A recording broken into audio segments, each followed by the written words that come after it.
Hey, what's up, everybody? It's good to see you. It's good to be seen by you. I, of course, am the one and only Bill Sylvie, aka the Dungeon Delver, coming to you live from an undisclosed location in the swamps of Central Florida. How are you? I hope you're having an absolutely wonderful evening.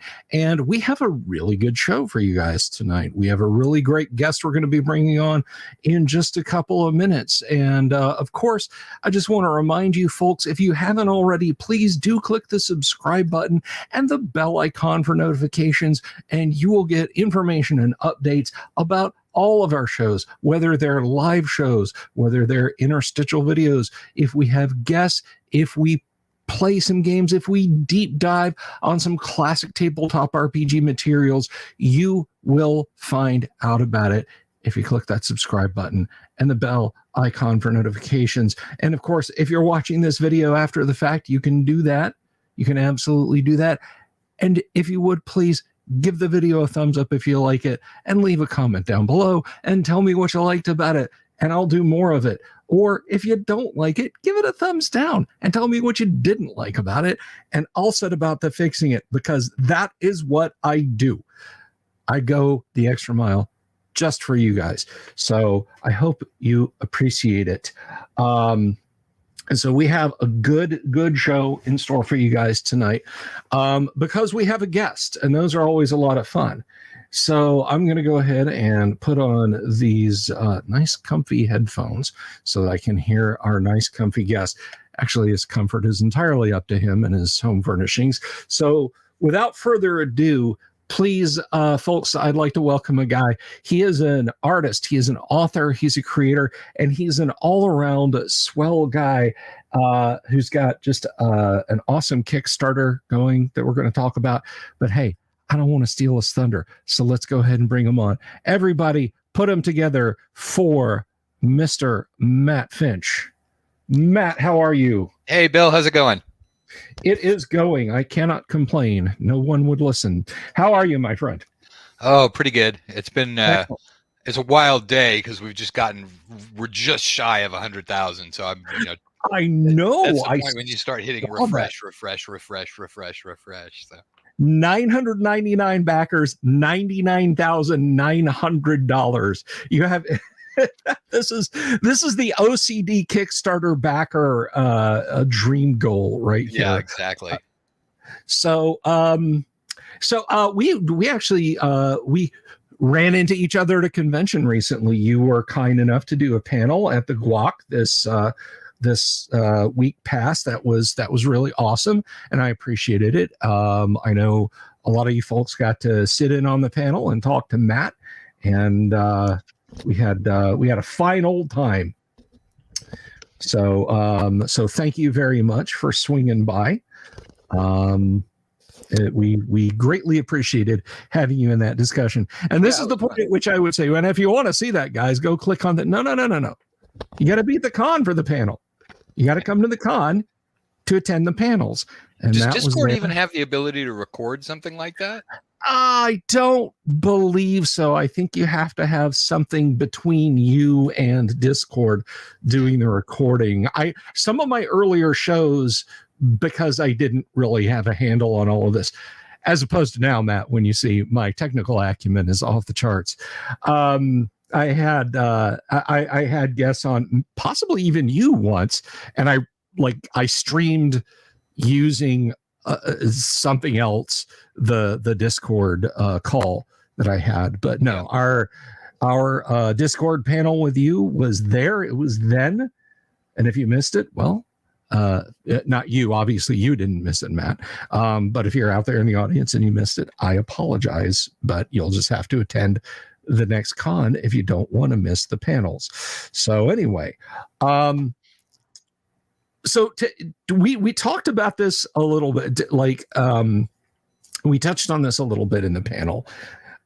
So tell us what this new Kickstarter is all about. And it's about to wrap. I'm gonna put this up on the screen so the rest of you can see this in all of its glory here. And let's just share that and pop that up on the screen. So tell us about the Swords and Wizardry expansion, if you would, please.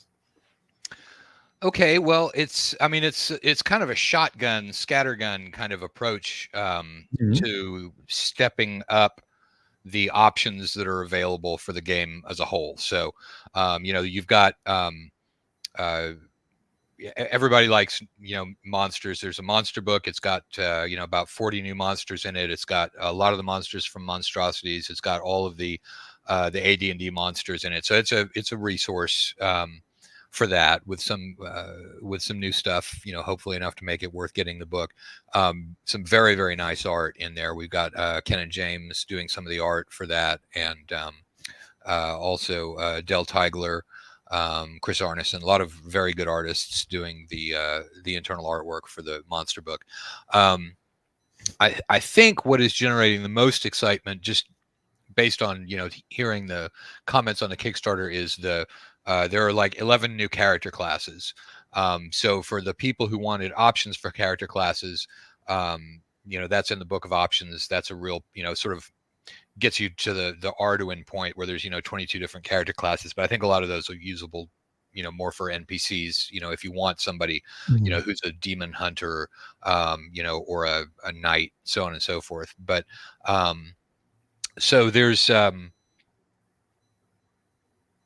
the new character classes, and then we've also got there's one older adventure, the Tomb of the Iron God, which is just sort of being redone, new art, so on and so forth. And then there's the Domain of Herringard, which is a mini campaign setting, which will probably build out sort of Judges Guild style with the adjacent maps, and it's sort of a hex crawl kind of approach. I think it's got 6 mile hexes. I can't remember whether it's 6 or 5 mile actually, now that I hear myself saying it. But small scale hex crawl kind of thing. With villages detailed and a fair number of monsters that are out there. And there's a DM screen, which is a printed one, which will be very nice. It's got some really cool art to it. So it's a scattergun kind of thing. It's sort of like, here's a lot of stuff, this year it's resources. And then, later in the year, we're going to do a Kickstarter for Osric, and then we're probably the year following this one is probably a big build out of just sort of OSR generally type of resources. That's a long answer to the question, so sorry about that. No, it is a thorough answer to the question. I mean, I can tell a long story, but is it worth a damn? No. That was a thorough answer to the question, and I like it quite a lot. I am not being facetious when I ask you this, but I am genuinely 100% curious. In and amongst the classes, is there a dedicated witch class? Yes, it's called a warlock, but it's not like the 5th edition warlock. It's a lot more like the older school, witch classes that people did out there. And it's somebody who's got spellcasting power that derives from a pact with some sort of supernatural creature that is strong enough to give spells, but not actually all the way at the level of a god. And so in advanced D&D terms, your obvious ones there are, demons, demon princes and the archdevils, being one class of creature that's in there. But also, I think, there's a good possibility for eldritch horrors. And then when I'm gaming, and I'm not sure how widespread this is, but I do gods that are physically located in the prime material plane, and those guys tend to be a lot less powerful than the gods that are on higher planes. But that's the sort of gods in Lankmar as opposed to gods of Lankmar.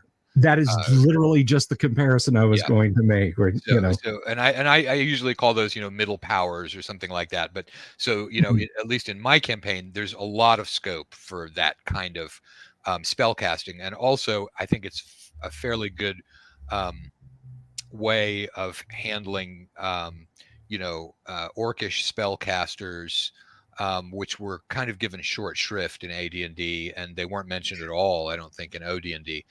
No. So that's one particular mechanism that you could use for that. And then we've made a stretch goal, and the stretch goal that we're giving away is to anyone who's in the all-in pledge levels. Everybody's actually getting character reference sheets.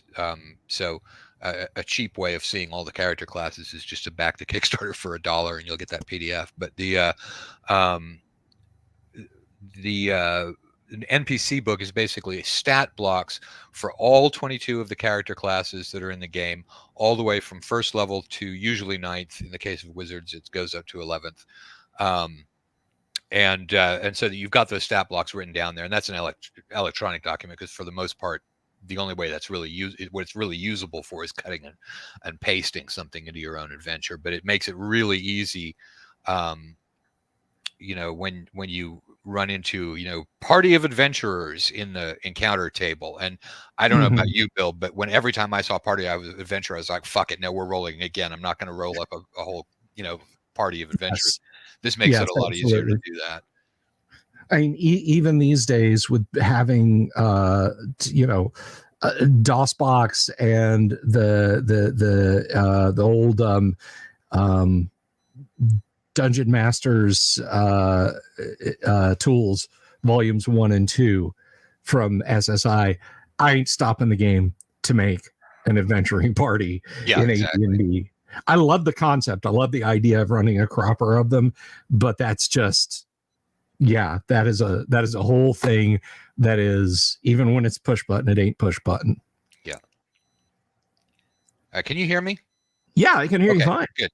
Because I just tried hitting mute down here because of my dog, and it like blinked, and now I wasn't sure if my mic was still on. So no. Okay, we're good. You're fine. You're absolutely fine. But anyway, so yeah, this sounds like some amazing stuff that you've got here.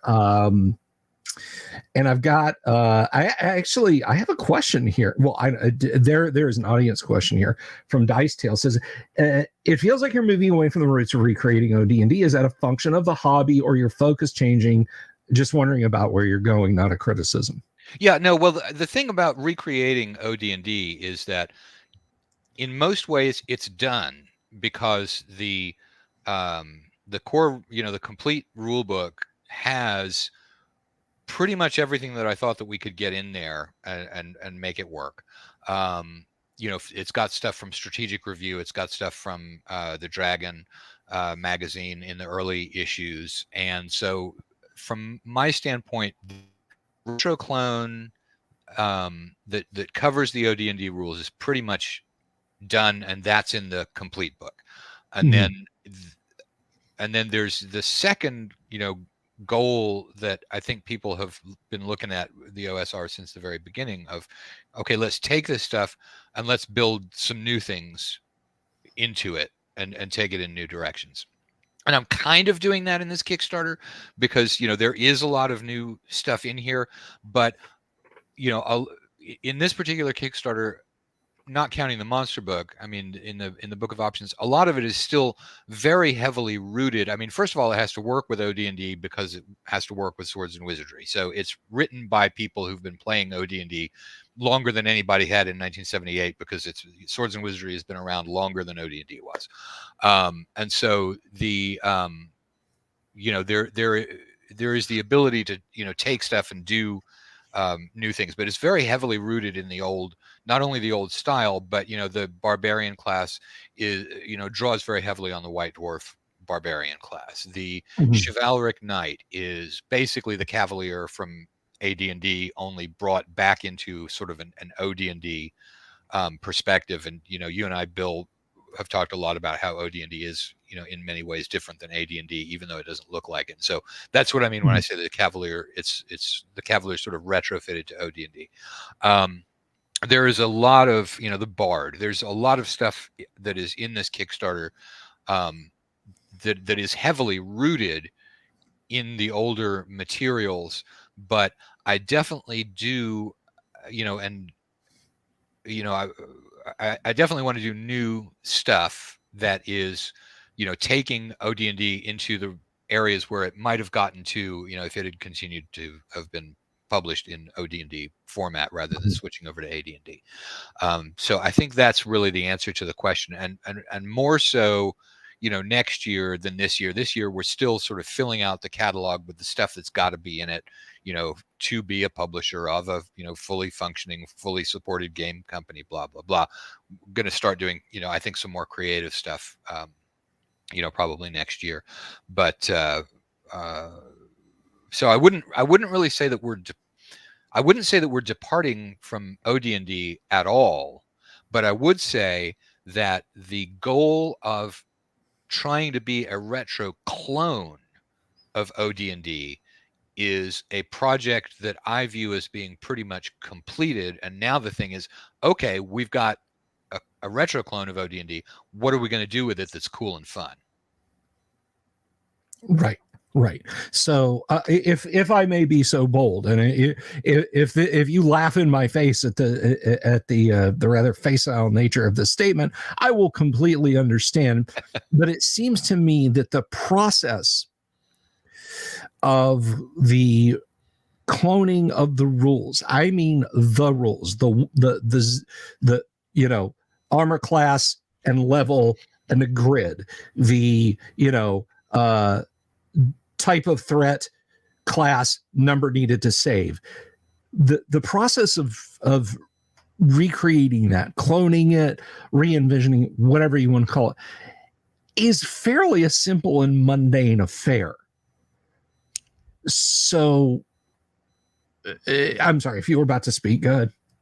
Well, no, but I'm just sort of laughing because the simple and mundane affair, if you look at any of the fan controversies about whether one word was used as opposed to another word, you might not look at it as being quite so simple. But yeah, but well, I just mean at the desk, the process, when you make that decision whether to, you know, how you define the word is, when you make that decision and you start that process, that's the easy part. Yes.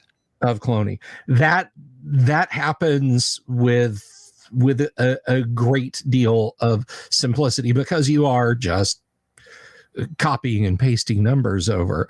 The process that begins, and the thing, my observation, the hurdle that you face is at what point, when you're talking about OD&D, do you consider it done? Because a lot of people, and I know you and I get this, but there's a lot of people who don't really understand, you know, there is not a clearly defined line between original D&D and AD&D. Right. Once you start adding supplement 1, supplement 2, supplement 3, stuff from Strategic Review, stuff from the Dragon, articles that Gary wrote for Alarums and Excursions. If you start bringing all that stuff in, you feature creep slowly, and then you look around and you realize, holy crap, I'm playing AD&D. Well, except I would say that you're not, though, because you are, you know, when you're using the OD&D rules, there's a lot of stuff. I mean, you're playing a game that has virtually the same scope as AD&D in terms of, you know, character classes and, you know, understanding the planes of existence and so on and so forth. But I think you're still playing something that's got a lot simpler chassis to it. You know, for example, you know, the best example there being combat. If you know, when you're using you know, segment, you know, unless you're using the Rob Kuntz segment combat from Eldritch Wizardry, if you're playing AD&D, you're playing something that has a much more complex and granular tactical combat system than OD&D, just as one example that's probably the best of the examples. And then also, you know, a lot of the spell descriptions, there's much less focus in OD&D on getting the exact down to the, you know, the umpteenth detail spell description that you've got in AD&D. So I really think you're playing two different games. It's just that they are very, very similar to each other. You know, there are not a lot of games out there that have a counterpart that is that similar, that where both are being played. But I would say that they are different. Well, and I think that is the clarity that Swords and Wizardry brings, and the convenience that Swords and Wizardry brings, because back in the early 2000s, and I'm talking 2004, 2005, you know, when I say early 2000s, I was very into seeing how OD&D worked. And I launched a campaign. I had a large group, and I found that I was hauling printed out PDFs of strategic review and because you know nobody was doing easily printed PDFs and so forth back then. So I was taking my OD&D books with me to the comic shop and that sort of thing. And you know, I was going through stacks of stuff to find things that I knew I could find like that in AD&D. Yeah. And that is the beauty of Swords and Wizardry, is you've got all that in one volume. You know, you guys have got that. I don't have to hunt around for this, and I don't have to feel like I have been pushed into a fish or cut bait situation with, look, what I'm just going to play AD&D because, my God, I have antique books, or I've got PDFs that I have to dig through, and strategic review and stuff like that. So you've got it all there in just a single simple game, and that is. That is one of the many cool things about Swords and Wizardry. And one of the things that we touched on in the panel was the story of the pushback from Wizards of the Coast that Osric had gotten. So I will ask you now, and I can honestly, it was a bit of a busy weekend, so if I asked you this in the panel, I apologize for asking you again. Did you yourself, when Swords and Wizardry rolled out, did you experience anything like that from what Bill's talking about with the pushback from Wizards of the Coast was that after we came out with Osric, Wizards, the brand manager for D&D, did contact us and ask us to take it down for 24 hours while they thought about it, and the answer was no, we're not going to do that. So that's the pushback that Bill's talking about. And no, I mean, keep in mind, you know, by when I came out with Swords and Wizardry, keep in mind that by that point, you know, basic fantasy role-playing game was already out. Labyrinth Lord was already out. Osric had been out for a long time. It was already fairly well established that Wizards was not going to go toe-to-toe with these retro clones that were coming out, and so, you know, they didn't contact me about Swords and Wizardry. So, well, that's good to know, because they definitely tried that, and again, Matt and I, you know, talked about that. If they had even gotten 24 hours of pause, they would have had that thin end of the wedge in, and you know. So I'm glad that neither you nor Stuart nor anybody backed down on Swords and Wizardry, because it's you know, you guys have, oh, I hate to say this just sounds wrong, but you guys have democratized old school AD&D to the point that it can never be taken away, right? We grassroots it. How about that? I like that much better. You grassroots it. Thank you, Matt. See, that's your mind. That's your brain. It's so very, very smart with the thinking and the words thing up there. But you guys grassroots Dungeons and Dragons original and Advanced Dungeons and Dragons, and you gave it back to people, and that is that is absolutely vital and essential, I think, to keeping the old school hobby alive. Did you find yourself in a mindset at that time as you're getting ready to roll out Swords and Wizardry? And again, as you say, you know, Labyrinth Lord and basic fantasy, and of course Osric and so on was already there. But did you consider yourself at that point, like, and not egotistically, but did you think, wow, we are really saving that, we are really saving Dungeons and Dragons here? Did it occur to you at that time that you were building an essentially impenetrable bulwark for classic D&D? I think we realized that not too long after we came out with Osric. Because I mean, here's the story of Osric, and you probably remember this, Bill, actually. But the we came out with it, and we figured that the very first version of Osric 1.0, was what we made it look a lot like the old Player's Handbook. Matt, I'm sorry, I got to interrupt you. Check it out. Over 100 large, my friend. Very nice. There you go. Congratulations. It's not showing me that on mine. It's refresh, buddy. We're all seeing it. We're all seeing it right here. Just ticked over. Huh. It's still telling me it's at 99,883. Weird. There we go. Okay, it just rolled forward on mine. Nice. Very nice. There you go. And it just rolled back on mine when I did the refresh. Oh, well, it does that when it's doing the rolling forward thing. If you then hit refresh, it shows you the older number. That has fucked me up a couple of times, actually. There we go. All right, It's back. Okay, so where was I? Oh, right. So the very first version of Osric, what Stuart and I were really expecting was going to happen was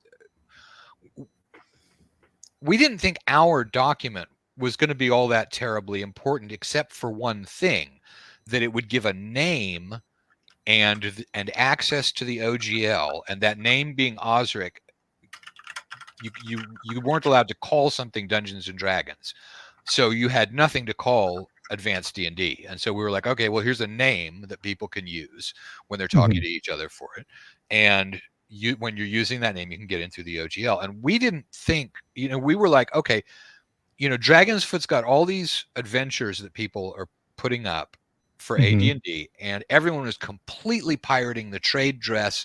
It was kind of like, well, you know what, it's illegal, so we're just going to go all the way, on violating copyright, trademark, everything. And so the objective was to bring that into line and be like, okay, let's not be pirates. Let's do this, in a way that people can, that people who are nervous about the law, like, my host right here, Mr. Bill Sylvie, who hates any challenge against the law at all. That people like that, people who are in that mindset will be comfortable publishing a thing. So, allow you to take money for it so that somebody who is a writer could at least hire an artist to make the thing look nice, or hire layout, make the thing look nice. And it was just to sort of improve the quality of the adventures that were out there, was what we thought was going to happen. So we figured that maybe about 100 people might download Osric on the first day. And the number of people of unique downloads on the first day was 50,000 unique downloads of Osric. And so at that point, we realized, okay, there's more going on here than we really know. Something's going on here that's important to a lot more people than the people that we think it's going to be important to, who are about 100 or so. And so it became clear, when people began talking about it, but more when things began getting published for it, that I think was the point at which we realized that we had, grassrooted it, as we were talking about, that, we had done something that irrevocably brought, this one older edition, at least, because at that point it was only Osric. So AD&D, that one edition was basically entrenched. It couldn't be uprooted again because of what we had done. So the answer is yes. It certainly wasn't immediate, and we certainly didn't really foresee it happening, but we did realize it not too long afterwards, because there was such a response to it out there. So that was when we kind of realized what we'd actually done, as opposed to what we thought we were doing. Yeah, and if I could if I could go back a little bit, and for those of you in the audience who might be laboring under the assumption that I won't get my I won't get my swings in on this conversation, you're wrong. But what Matt's talking about with the trade dress back years and years and years ago, there was a time, and back me up on this, Matt. So it doesn't seem like I'm talking too much smack, but there was a time early on, we as players of AD&D, we had suffered through just terrible legal threats from TSR. Yes. Not Wizards of the Coast, from TSR. You had TSR threatening to sue local phone exchanges because kids were trading homebrew documents on BBS circles in the 80s and 90s. That's not a lie. That's not hyperbole. That was what TSR was doing. So in 2000, I made a trade dress copy of an AD&D module. Here was Wizards of the Coast. We didn't really know how things were going to go. Were they going to go completely nuclear or what? So, on my little cable company provided 3 megabytes of storage space website, I put up 1, 2, 3, 4 handmade, not great, but at 20 feet printed out, sitting on the wall. You might think they were an actual AD&D module, and I put those out there. And like Matt said, it really was, it was baiting the dragon. Yeah, it was the sort of thing that, you like, might as well get hung for a fox as for a sheep kind of a thing. I'm just going to go, if they're going to make this illegal, then I'm just going to go all the way, and I'll take it down, was the approach that I think a lot of people were taking. And that did a disservice to Dragon's Foot, because they were trying to protect. And the other thing was so what people were doing with the modules was also creating a risk to the community, because if Dragon's Foot and there were only a couple of forums out there where the people who played old school D&D were hanging out. If those had gotten taken down, it would have taken a long time to rebuild that community too. And the community was very, very important. At that point, it was a very, unified group of people, because there was only the one place. Utterly different than the OSR is now, because the OSR is on a million different locations, utterly unkillable. But at that point in time, if Wizards had decided that they were going to go after those adventures, and if that had caused problems for the Dragon's Foot Forum and the Knights and Knaves Forum, then that could have been really, really bad, for the community as well. And so that was something that we had in mind, when we were writing Osric, was that this was one of the goals too, was to protect the community. For God's sake, somebody get a gag in Bill Sylvie's mouth, please. Oh God, you weren't the worst. Traveler was one of the worst. Yeah, I mean, granted. Now, I said, and this is, if anybody out there digs up the old PDFs of my first run of AD&D modules, I mean, I said AD&D. I referred to the Dungeon Master's Guide and Greyhawk, and I made them look like AD&D modules, to the point that one guy told me he printed copies out to run at a local convention, and a couple of people were like, "I never saw these in the store. Where did you get these?" Right. Kind of thing, which could be true or not, I don't know. But I said very much in the boilerplate, if Wizards of the Coast tells me to take these down, they're gone. Yep. I was not going to drag my, at that time, 33-year-old ass into a courtroom and try and defend that. I knew it was not. Your Honor. Your Honor, do you play Dungeons and Dragons? Okay, all right. Back in 1974, there was this guy named Gary Gygax. Hang on, I'm going someplace with this. Stay with me. Stay with me now. All right. Who's got some dice? Is any bailiff? Have you got some dice? Anyway, I absolutely would have taken him down. I at that time, I perceived the danger all to myself. I didn't really see a big capital C community other than people posting on forums. But as far as people being just out and out assholes about it Yeah, yeah. You had Hallister Blackcloak and his all two of his friends. Yep. You know, and they were mad about Osric. That was the one I was trying to remember. Especially since he's dead now. I think that nobody's gonna come after me about it. But yeah, they were. I didn't realize that. I think he is. I know his back end print project is, but hey, I'm sorry. You know what? I have to appreciate that the guy latched onto something he enjoyed, the Ruins of Undermountain Mega Dungeon, and tried to hand recreate it by himself, literally all by himself, entirely by himself. And, that's like me trying to build a bridge across the Atlantic Ocean by myself. Yeah. It's one person. Can I jump in right here and just say, yeah, absolutely. The beeping is not coming from me. The whole chat room is talking about a beeping noise that's coming from somewhere. And I'm not hearing anything, guys. I can't hear my headphones on. It's not, I'm not hearing a beeping. I just had to say not guilty. It's not, because usually it's me when it's something like that. And you hear a dog barking, that's me. I will look at my meters right now.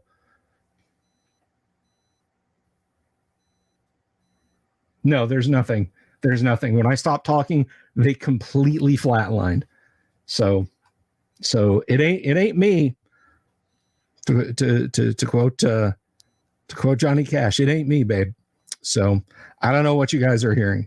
But anyway, we actually do have a question before we get too far down the rabbit hole on War Swords. Boone Flyer had a question and wants to know if you've ever thought about taking on first or second edition Gamma World. Because I know there's some post-apocalypse weirdy mutant type games out there, but I don't know that there's anything that has ever fully embraced Gamma World in an OSR kind of way. I don't mean just in what one author thinks of when they think of Gamma World. I mean the flow charts, the mutation tables, the secret societies, the map of shattered North America. Is that something that you've thought about? No, it's not. I mean, I did play Gamma World a little bit back in the day, but it wasn't my copy of Gamma World that we was playing. Is probably my friend Jim or maybe my friend Sean had Gamma World. I can't remember who had it, but so I actually never owned one. So I never really, it's not a game. If I were to do, something like that, well, I mean, it wouldn't be Traveler because Traveler is still being published, and that'd be super rude, But the science fiction that we played was Traveler, not Gamma World. So, okay, well, there's your answer, Boone. So the answer is no. Never really thought about doing Gamma World. Oh, and I do wonder. I mean, it seems like one of those things that would be eminently doable because Gamma World, in the Gamma World rulebook, and I have the PDF to hand, but I'm not going to go digging through it. It says it is meant to be compatible with AD&D. So if anyone out there wants to give it a try, you've got Osric or even Swords and Wizardry to build on to do it. Well, and keep in mind, if anyone does that, you do want to use something that's been worked from intellectual property that has been released by Wizards. So if using Swords and Wizardry uses the Creative Commons license, or you could use the OGL, but although game mechanics are not copyrightable, there are a lot of pitfalls with a game that has not had its basic terminology released into some sort of open license there. So it's not and it never has been an absolute you can copy any game that's out there. If it hasn't gotten its basic terminology put out there in some sort of license, you're doing something that is a lot riskier than you are with something like D&D, where hit points because I won't even try and go into it legally, but it's not just open season that you can clone any game. I mean, you can clone any game, but it's harder to do it with one that does not have the basic terminology out there. Right, exactly. Like you can't just make a game and say my game is called Oopsie, and mechanically it's identical to Sorry. You know, that'll get you in trouble with Parker Brothers or whoever owns them now or whatever. You know, so, and I'm not a lawyer, so don't abide what I say. Just understand what Matt's saying. But that brings us to an interesting point, because you said those two words, Creative Commons. Now, this is something that has bamboozled me since, I don't know, March-ish, February, whenever it was at Wizards of the Coast. Oh no, we're going to put all the stuff in Creative Commons, and it's in Creative Commons, and we can never take it away from you. Okay, for the punters in the crowd, myself included, if this is something that is like too big for the scope of this discussion, I completely understand. But for us simpletons, Matt, what is Creative Commons? And more importantly, what of D&D is in Creative Commons? Mm-hmm. All right. So the Creative Commons, think of it a little bit like the OGL, only it's an OGL that's administered by a nonprofit organization that's really serious about keeping that stuff permanently available to the general public. Okay, so it operates a lot the same way. Okay. So you put something into the Creative Commons, and there's a particular way that you do that, and everything in the thing that you put in. So that's a lot like, you know, the old SRD was that you had for games. You put that into the Creative Commons, and they are correct. Once that has been put in there, there is probably no getting it back out again, because there are some serious hitters who will defend the things that are in the Creative Commons, because in order to challenge it, you'd have to challenge their contract. That contract is used in a lot of stuff. You'd get eaten alive, and it's also very well drafted. So they are correct that when they have put something into the Creative Commons, it's not going to come back out again. So that part of the problem is actually solved by it. Now, what they put in is basically the rules of 5e. You know, they stripped out the stuff that they didn't want to put in, which you have to do. And so now you can basically, you know, use that, and all that you have to do, and this also is kind of nice, is it's just a very quick reference to the Creative Commons. Okay. And so, you know, from the standpoint of 5th edition people, there's a lot of complexity to that. From the standpoint of the OSR people, there's not. The part of the open game license that was being used by people creating retro clones wasn't the specific language of how a saving throw worked, because we were going to change that. What we needed was to have the ability to use the word saving throw. Because of the way copyright works, again, mechanics are not protectable, but links to other things are. And so you see this sort of analysis of, you know, there's a bunch of links to things that illustrate the fact that there's a copyright violation. From the OSR's perspective, it's enough to have the basic concept of a saving throw attached to the word saving throw, and then you can redescribe the saving throw in other terms, but you're protected from having them come at you for the fact that you have a game that has saving throw, has hit points, has armor class, all these things from, you know, Dungeons and Dragons that you're not allowed to use. Well, yes, I can, because it's all also in here in the Creative Commons license. So that's what's in the Creative Commons license. Now, your question was maybe bigger than what I just answered, but that's the thing. So they put 5th edition into it. They said they were going to put in 3rd edition. Haven't done it. Probably won't. But that's what we are able to use, and so that's why we were able to recreate Swords and Wizardry not using the OGL, which was for various reasons. But you can also do it through the Creative Commons license. Okay, so I'm putting you on the spot, and that all kidding Sure. aside, audience, I'm not having Matt on. I'm not pulling this chain here. I want that completely understood. So, using what is in the Creative Commons, is it possible for someone to publish for free or for sale and be completely free and clear legally something that is effectively AD&D or OD&D or basic D&D? Obviously, you got to be super careful and not say those things. Well, no, that's what we've just done. I mean, that's what Swords and Wizardry does, Okay. using the Creative Commons. That's what we will do with Osric. When we do Osric, because that was what I was saying, that even with the OGL, we weren't using the exact text. What we were using was the terms and the concepts to get clear from one of the levels of copyright analysis. So yes, you can use the Creative Commons license to do Osric and Swords and Wizardry. That's exactly what we're doing. Okay. I just wanted to make sure that I understood what you were saying. That, yes. Again, Now, not trying to put you on the spot.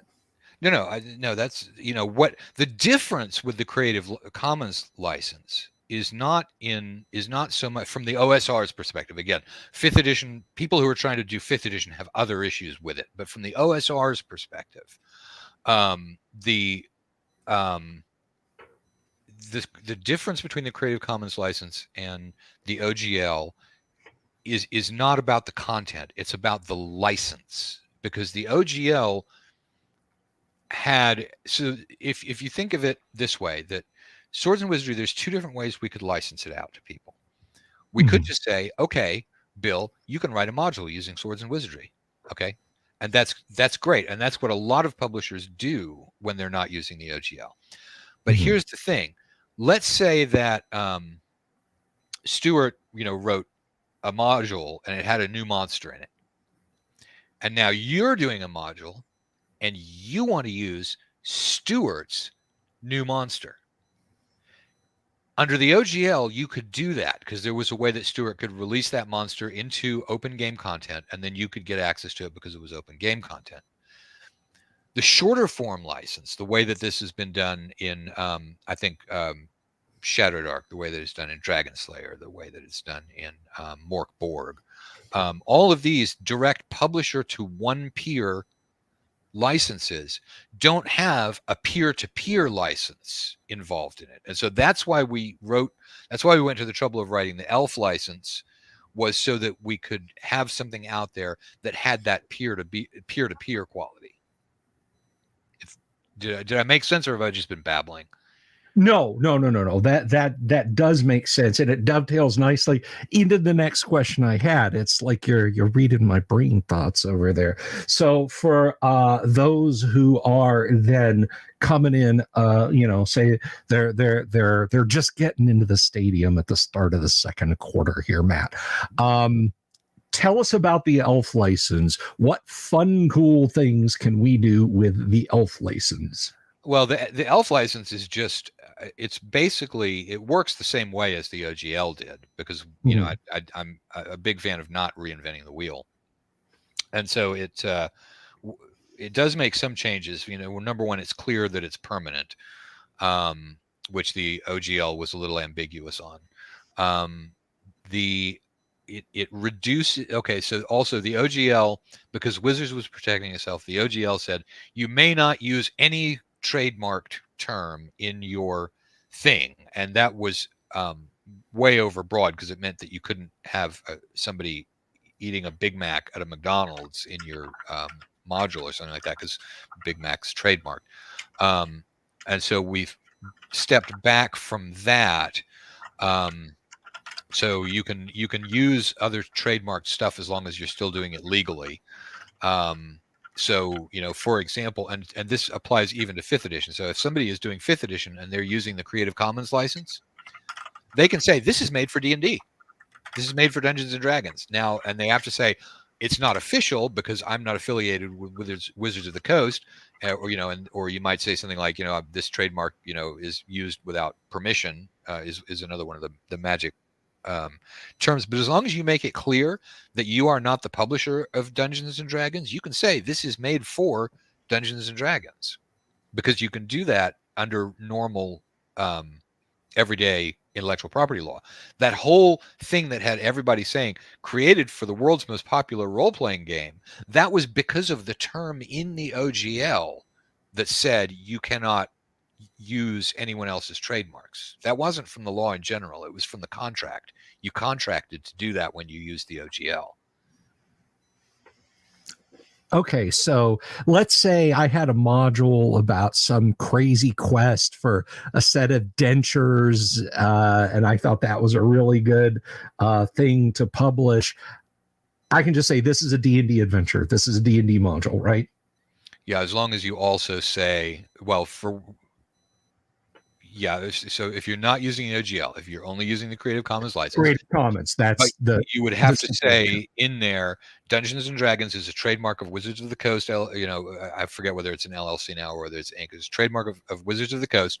The author is not affiliated with Wizards of the Coast, and the trademark is used without permission. Something along those lines. There are various. Basically, I'm indemnifying Wizards of the Coast from any involvement with me. So if I've got something in there that pisses somebody off or is something that Wizards of the Coast doesn't want to be associated with, I've already said, hey, this ain't them. This is just me. Yeah, well, it's not for that reason. It's that, all of trademark law, the purpose of a trademark is not just to tie it, is not really to tie it up from anybody using it. The purpose of a trademark is to prevent the consumer from being confused about who it is that is producing the thing. And if you think about that in terms of bath soap, you can see, yeah, you would really want to know whether it was Procter and Gamble that was creating this bath soap, or whether it was some dude, mixing up poisons in the swamp somewhere and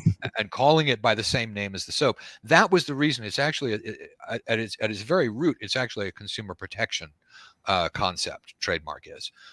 So that's the reason that you have to say that you're not affiliated with Wizards of the Coast, is to make it clear this is not a product that's coming from the people who made Dungeons and Dragons. This is coming from me in the swamp, right in my modules. Right. And as a Floridian, if I could correct you slightly, it's bath salts. But okay, well, there you go. It's bad. Anyway, so someone actually had a serious question. Doc Flamingo, how do these various licenses work? Can you just declare them, or is there paperwork and whatnot involved?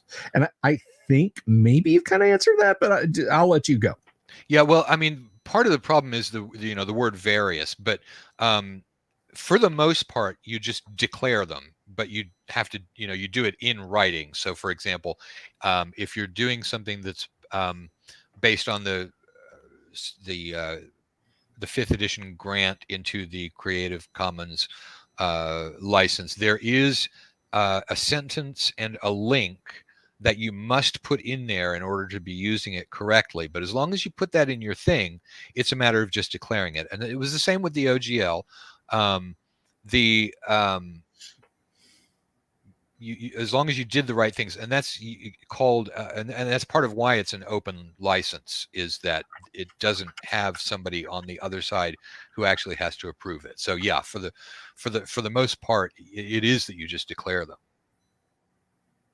Okay, good answer. Thank you. Will said the OSR revision sounds awesome.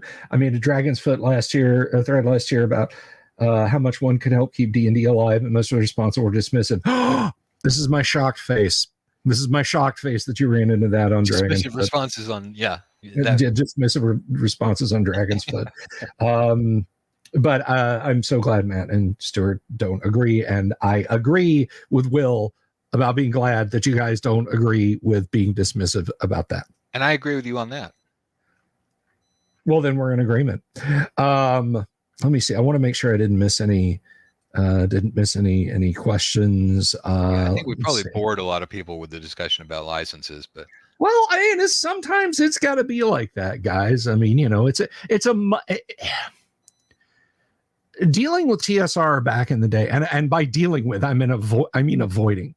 The stuff that Matt and Stuart have done was inconceivable 5 years before they did it. Okay. Utterly inconceivable.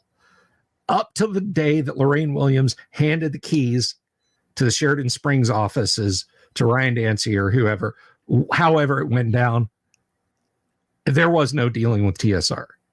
There was no dealing with TSR at all.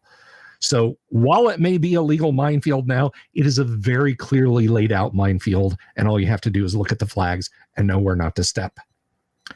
And Great Old One says, no, not a boring discussion, especially if one is considering it can become very, very interesting if you're actually thinking about creating content. I was just assuming that that's only, one in I don't know, it's probably about 1 in 5. I think every gamer has in the back of their head, or I think a lot of gamers have in the back of their head, maybe I'll publish something one day. Bill, did you do this? Yes, you did, actually. You mentioned it, but I mean, even when I was in middle school, I would write an adventure, and I would actually, even if it was only handwritten, I would still often make a cover and scribble a little drawing on the front, and I'd do the little banner on the side, and I'd write, I'd make up a letter for the module series, and this would be AX 1, AX 2. And I'd create sort of stuff that looked like the actual modules, and I think a lot of people do that. I think it's something that's in the back of the minds of a lot of people. Certainly the DMs. Matt, I did that, and I mailed it to TSR. I did not mail mine to TSR. I sent mine to TSR. Mike Carr was was responsible for taking those things in, and for the long, I know it got thrown in the trash. I know exactly. But according to Paul Stormberg, Mike read every one of them, and so Paul, this was very uplifting to me. Paul, it's Paul's nature to bring happiness to people. I don't think Paul Stormberg has a negative bone or thought in his body. Paul said, okay, what's the purpose of a D&D module? It's for people to enjoy.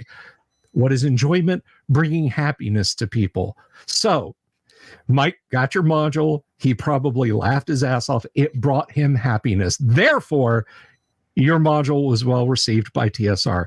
And I can't argue with it. I can't argue with it. It is a thin layer of carbon mush somewhere in our landfill surrounding Delavan or Lake Geneva or something like that. I know that. But for a brief time, yes, someone at TSR read my works. Actually read the module, yeah. And it brought them happiness. So knowing that, I take comfort in that. So yes, I did send my module to TSR. Now, according to Paul, he still has some of them. Probably yours. No, I asked. I asked, and he and I guess Paul asked or looked through the stack himself and didn't see anything. But my God, if he had it, I would have crawled on my hands and knees to Lake Geneva to ask Mike Carr for that thing back, man. That would have been that would have been really awesome. But yes, I did do that when I was a kid, and I did send it to TSR with a nice cover letter that a lady who was a secretary that we knew let me type on her IBM Selectric typewriter. My letter that I included with it. So they didn't even like send me a pin or a bumper sticker, though. That was kind of a bummer, because I know a lot of people who did, and like they got stuff back, but not me. Oh well. But it's a little different now, though, isn't it? It's just a little bit different. Slightly different, yeah. Getting your stuff out there. I mean, if I had PDFs and the internet back then, man, I would have gone crazy. I would have gone absolutely bonkers. So oh, by the way, and I have to mention this real quick before I quit. Shinchara, thank you very much for the $5. And as we're approaching the first hour of our show, I can get away with saying shit. There we go. So that covers my blown ad payments now for the show. But thank you for the super very much, regardless. All kidding aside, Shinchara. But so I had as you know, and all about the madness that was the week leading up to Guac. I talked to a buddy of yours. He's in the UK. He's from Greece. You know who I'm talking about. Mm-hmm.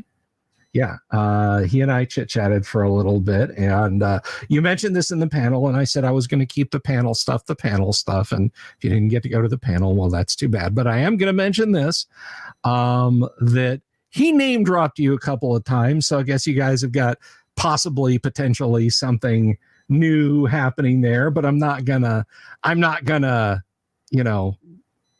ask you to spill any details, because you don't have enough going on already with this massive Kickstarter you've got here, which is ticked up. I'm seeing on there it's up to $100,029. Excellent. That's wonderful. You deserve 1,001 backers. 1,001. You deserve every penny, sir. You deserve absolutely every penny of it.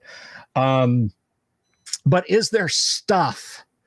New stuff that's going into the things that you've been doing with Brave Alice?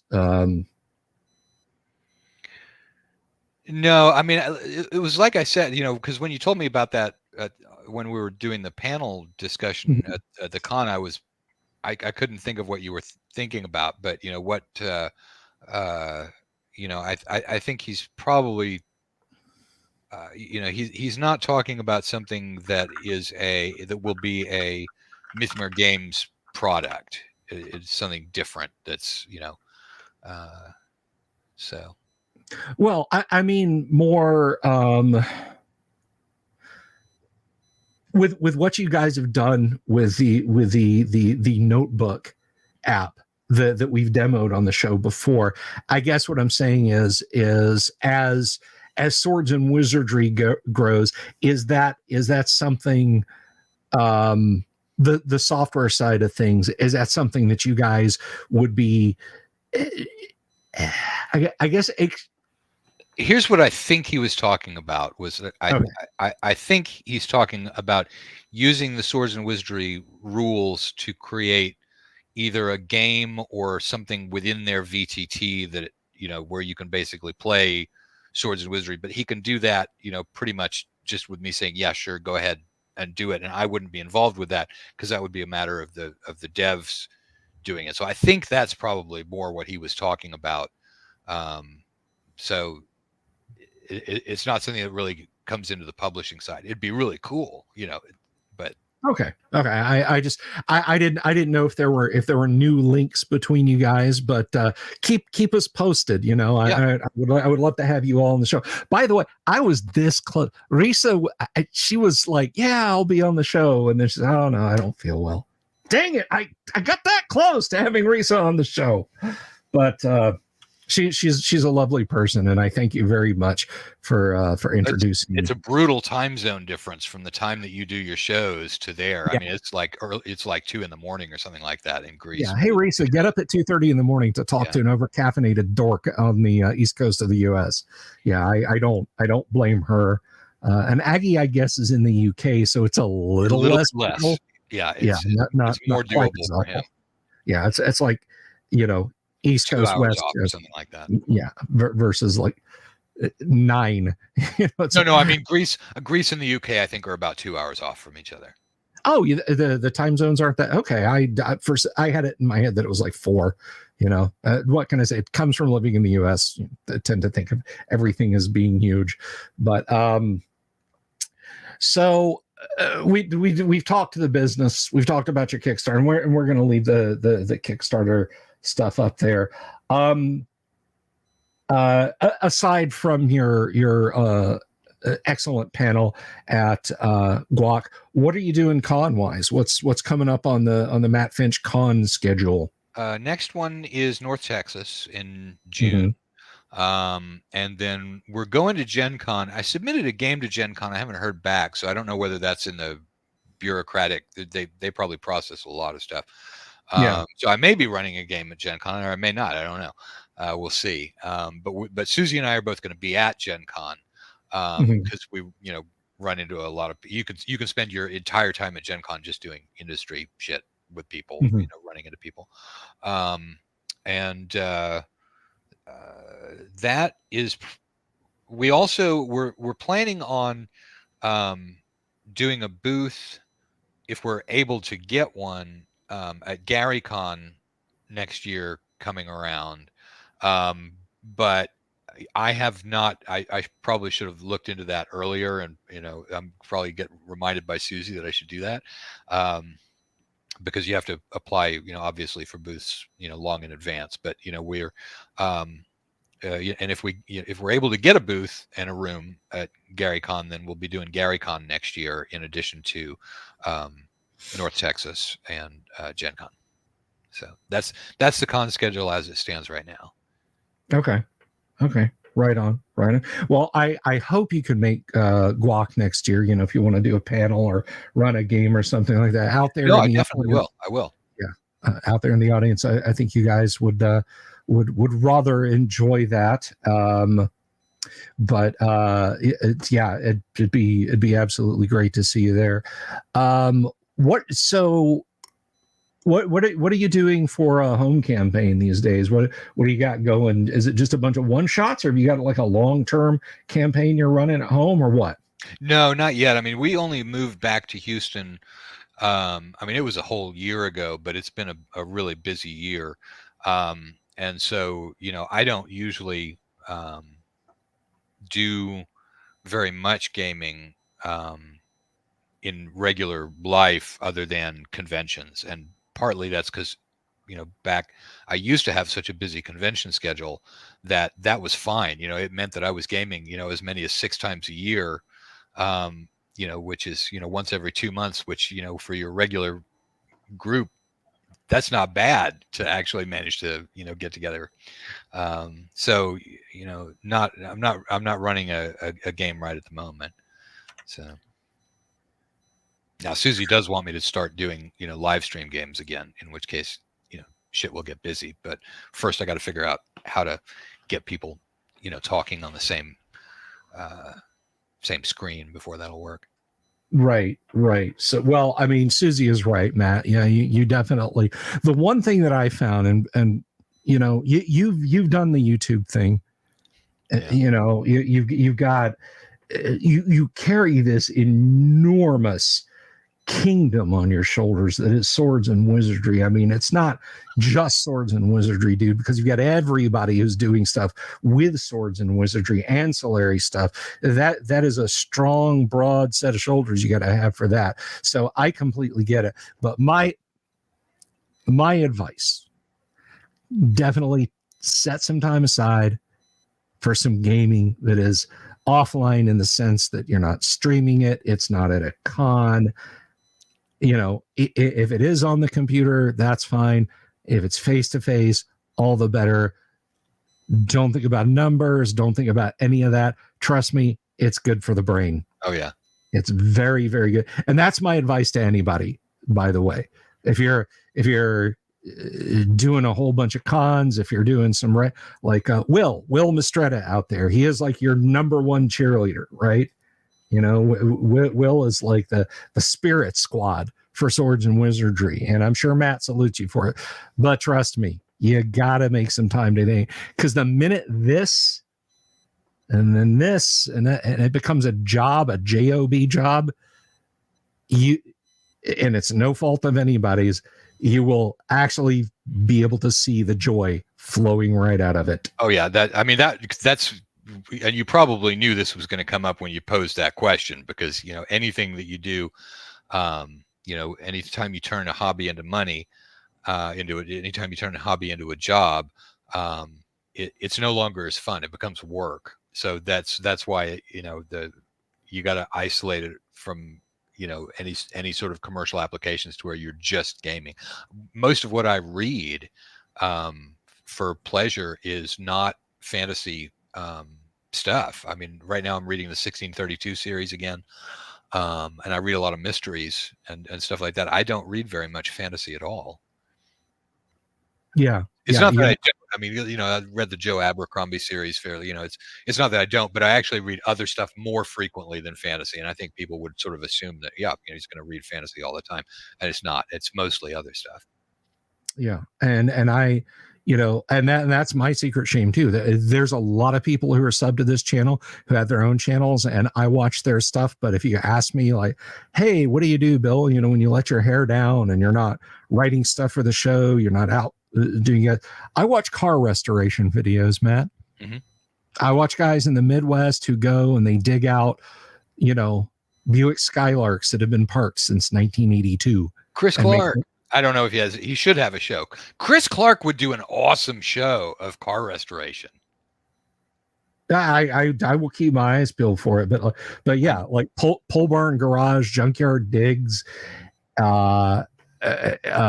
Dylan McCool up in Tennessee. And you know what the great thing is? They all have big audiences, and anytime I've left comments, I've always gotten very positive feedback from them, both as a quote unquote fellow YouTuber and just as a fan, which I think is just great. They're all very down to earth guys.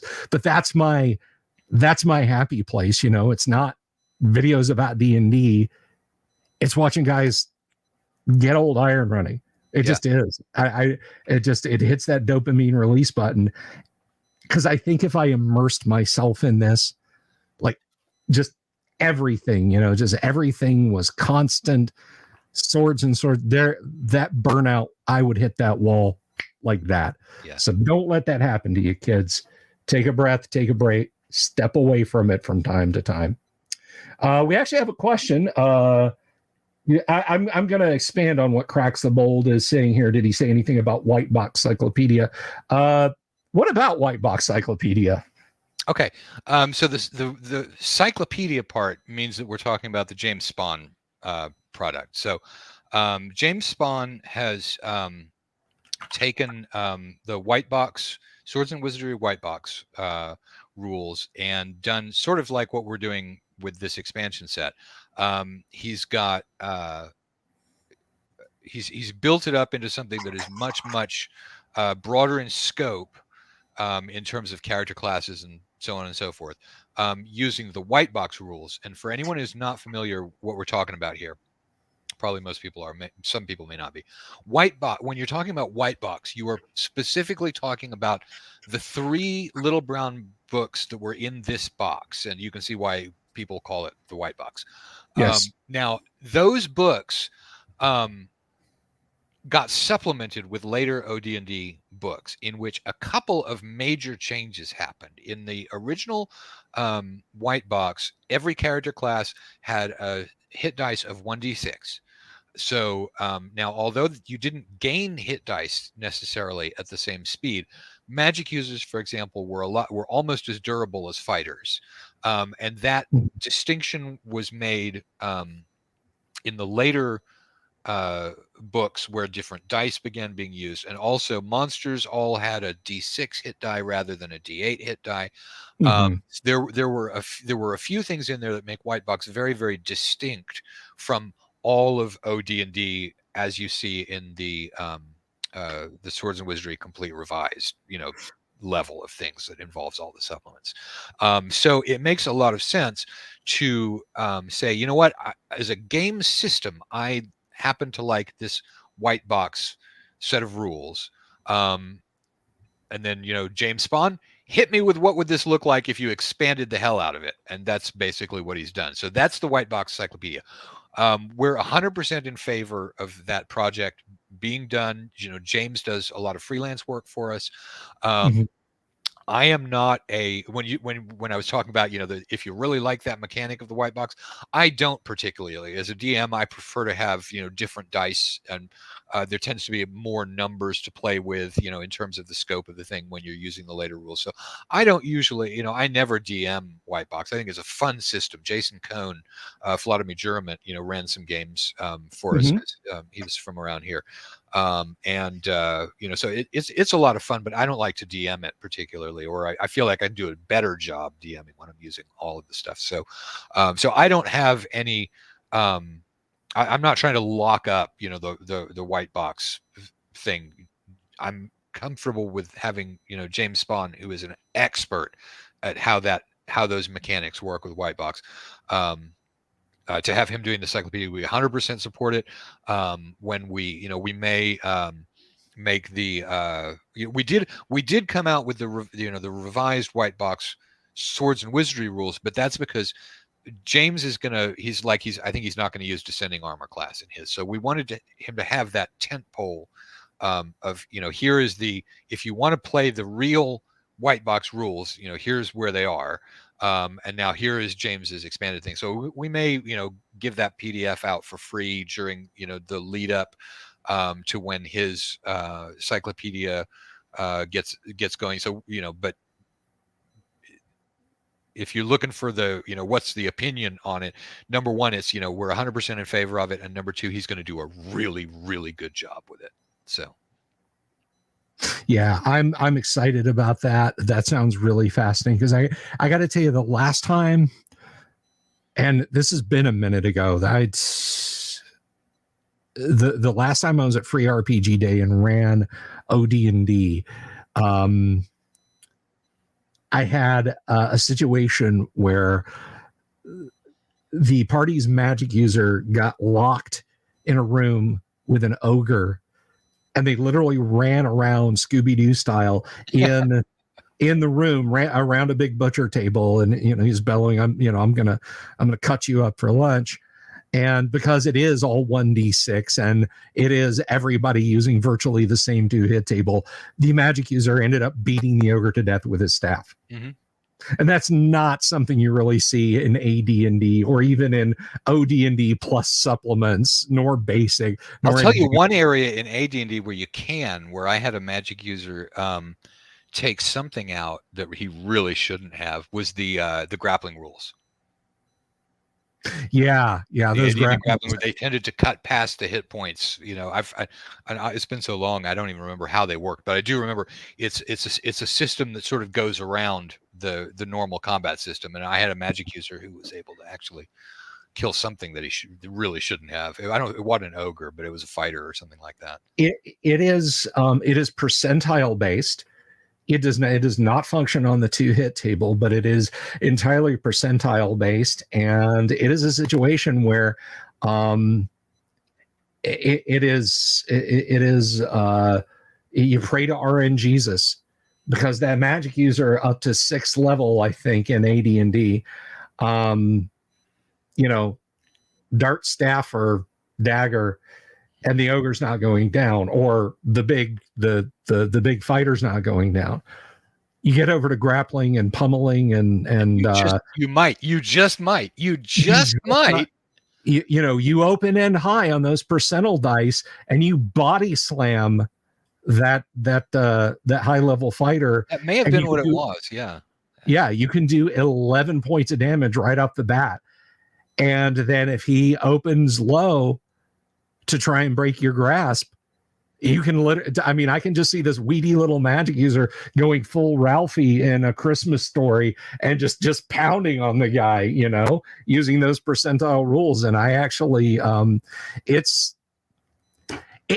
I have used those rules both just as a play example, and we've used them in the games live on this show, and they can be lethal. Yes, that is a situation in AD&D where a magic user can get the best on a particularly tough target just by going at him. You gotta be lucky though, but you know, you don't need as much luck as you would to be able to take down an ogre, you know, with darts and staff.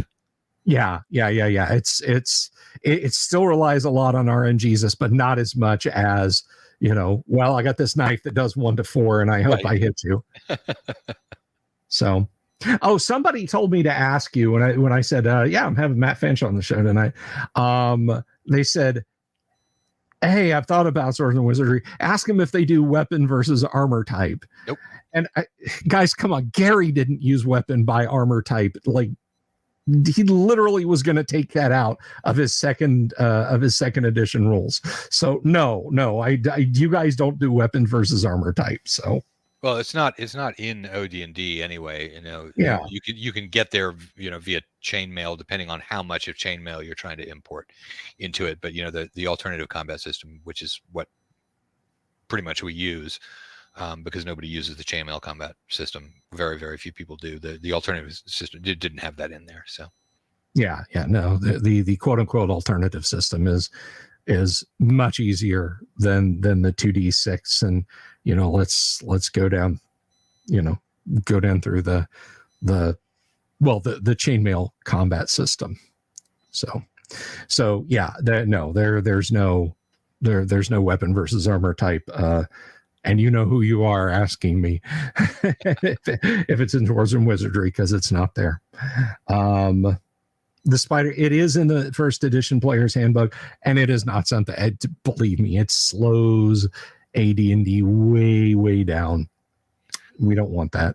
But it's not. But when you say it's in the first edition player's handbook, yeah, it is. But it's not in OD&D, where we're talking about the distinction between OD&D versus AD&D. It's the AD&D player's handbook that it's in. So right, exactly. So you can either, person who asked me, you can either rejoice or you can weep. You don't have weapons versus armor type in Swords and Wizardry, and I don't care what D&D you're playing, it's better without weapon versus armor type. I mean, I think we all tried it at some point. I mean, I definitely remember some game session at Sean's house, so it must have been about 1979.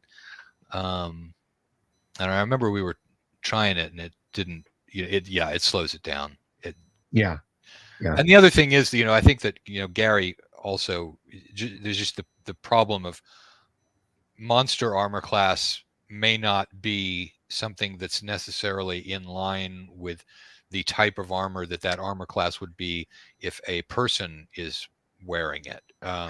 Exactly. So, is an ogre armor class 5 just because they have thick, tough, flabby skin? Or are they armor class 5 because they're wearing chain with shield? Right. And then, and I think that Gary was pretty careful. I don't remember any mistakes in it in AD&D, although I do remember making many of them myself. Was this issue of, your armor class is your armor class, but you may also have a bonus, or a penalty against the other person to hit you because of your dexterity or something like that.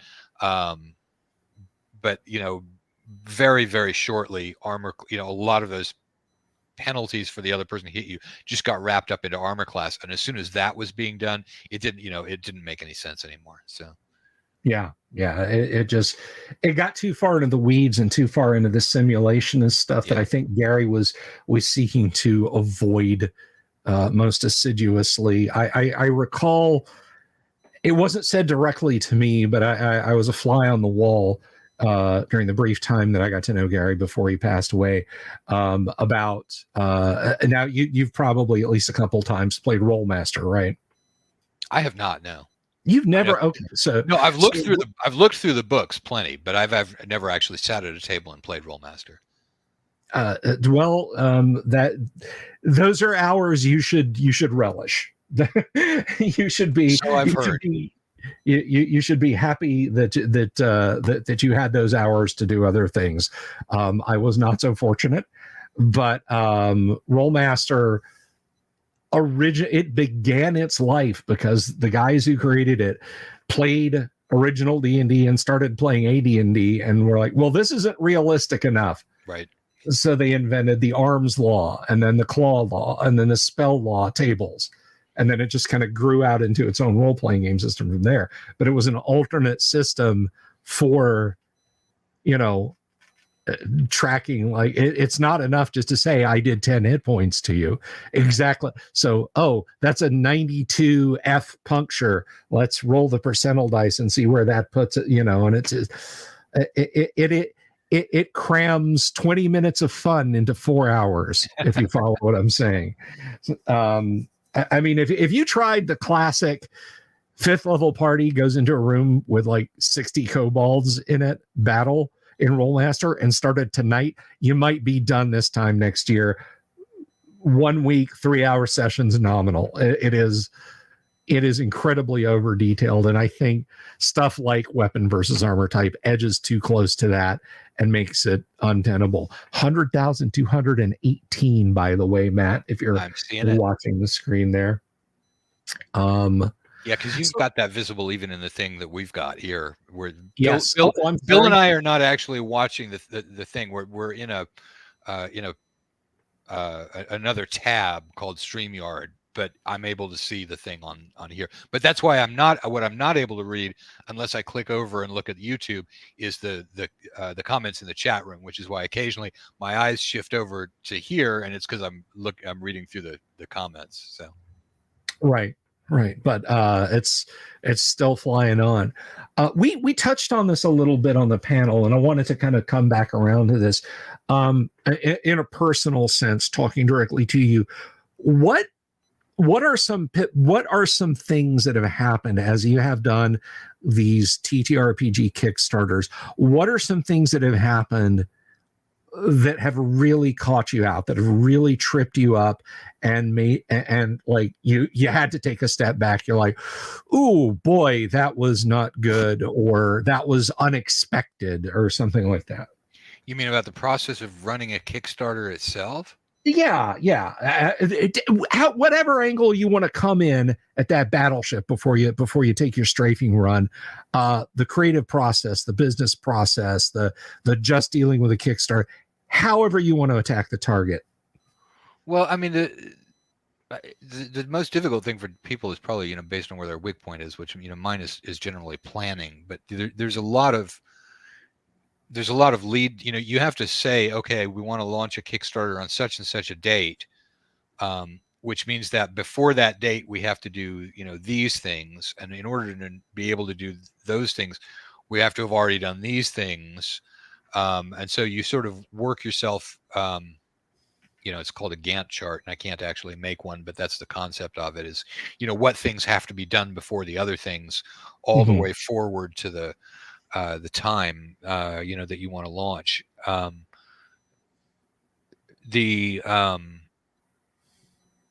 It's more, I think, a matter of knowing what things help you than what things have taken me by surprise. I mean, one thing that you definitely want to do, for example, is nowadays, you really want to make sure that you have a pre-launch page set up, at least 2 weeks, probably 3 weeks before you are going to launch, because nowadays Kickstarter looks very closely at how you perform in your first day. So you want to have as big a first day as you can. So you need to know that in order to put up that pre-launch page, that you are going to have your entire Kickstarter in draft form, at least acceptable to Kickstarter. And then you ask for approval to launch, and they will say, yes, you can launch, but now what you could do is also launch your pre-launch page. And knowing what's going to be on there, it's just going to be whatever your main graphic is for the page, that you can't add anything else to it.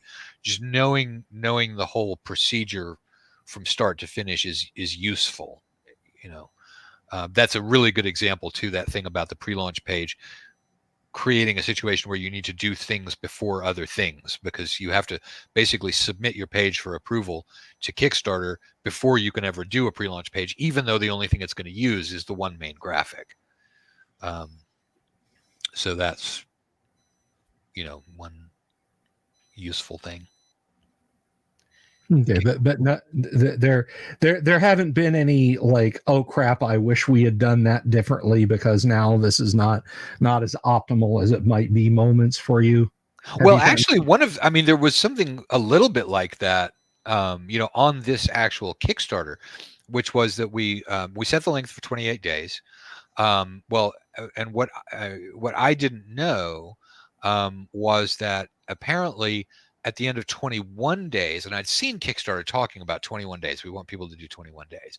Well, what they do at the end of 21 days is they basically stop a lot of the social media type, internal, it's all internal to Kickstarter, but they are doing way less to support your Kickstarter. They're sticking with the ones that are only 21 days old. And so, and the way I discovered it was that on day 21, we went from making, $1,500 on day 20 to $150 on day 21 or 22, whatever it was. And so, and that was unexpected. Because it wasn't something that they were doing, back, a year ago, which was the last time that we did a Kickstarter, that was longer than that period. So that was a surprise. It didn't actually hurt us any. It just meant that, the expectation of, you'll make X number of dollars per day, roughly, just turned out to be, incorrect. But the part of the thing is that, Kickstarter is a wild ride psychologically. And I have really bad anxiety too. So it's, doubly fun for me to Yeah, no, I completely get it, dude. I mean, you start looking at it and you're like, you're expecting the numbers are going to be exactly the same from one day to the next, and then you start being like, well, gosh, if the numbers are, the numbers are so close every day, I wonder if I'm living in a simulation and it's just providing these and it's not actual, sales out to you can really go down a rabbit hole when you're running one of these things. So yeah, and this kills. Like, this is like, I want to swing the keyboard by its cable and hit something. Moments is when it is, and yeah, I mean, maybe some jealousy plays into this, and hopefully you'll see where I'm coming from, though, Matt. It's when you get told by people who've run, like, they've got 750,000 subs on YouTube. They've got 80,000 followers on Twitter. They've got a Kickstarter that's pulled in like 1.4 million, and they tell you, they have the gall, the temerity to look you in the eye and say, man, just enjoy it. Don't chase the numbers. Easy to say when you've got the numbers. Mark, I've been paid $5, and this is not directed to you, Matt, but to the people who've told me that. Fuck you. From the bottom of my heart.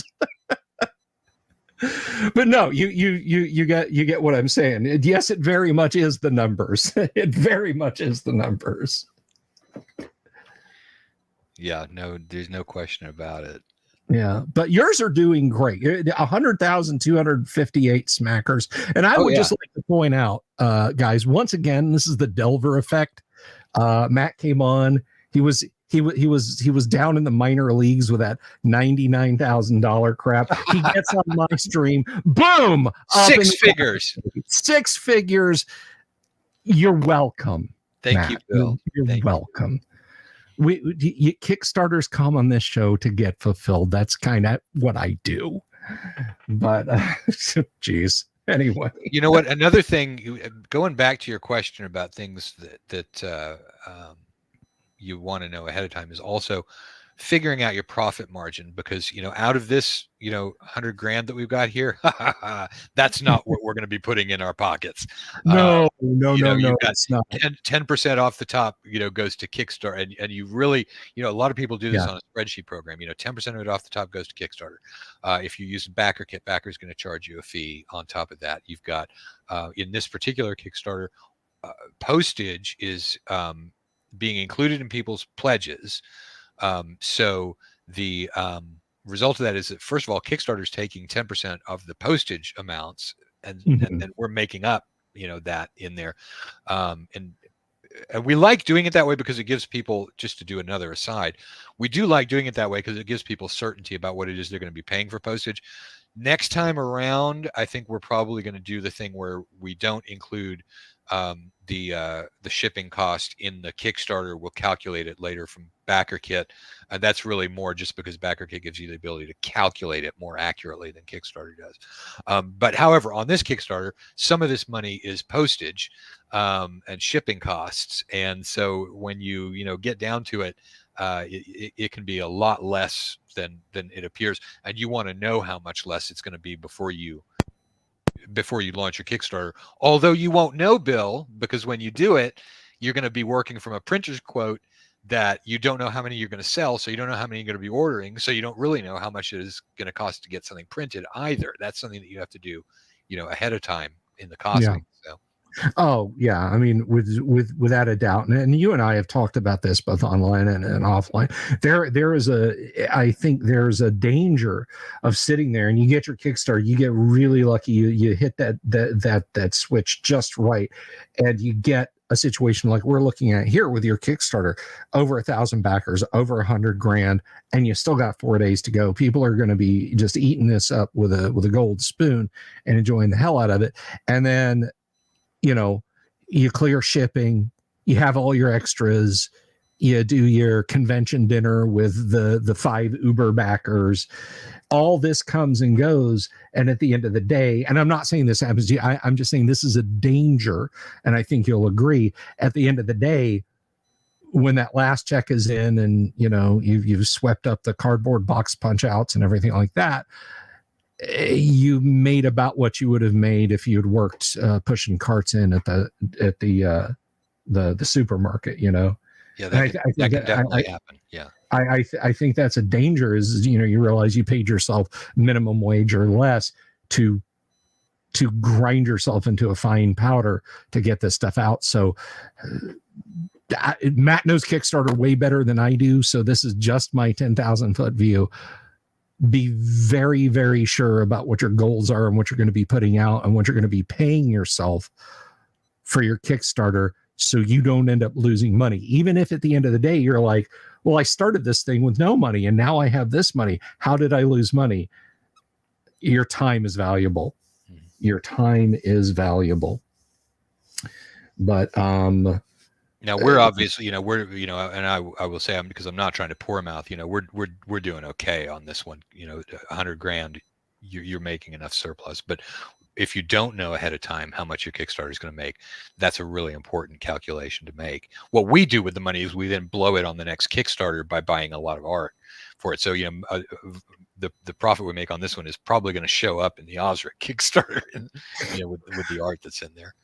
Well, I have we will have made it. We will have made that money, so that'll be nice. I have just the silliest question, and I apologize, Matt, if you just want to laugh your ass off. Okay, Chris Arneson, any relation? No relation. Okay, all right. As far as I know, he's from the Midwest, and we were talking to him, and you know what? Okay, I don't know. I'm pretty sure he's not, because it would have come up, because a lot of people ask that, question, kind of like, are Pete Spawn and James Spawn brothers? No, they're not related to each other. Is Chris Arneson related to Dave Arneson? Don't think so. So as far as I know, not. Okay. All right.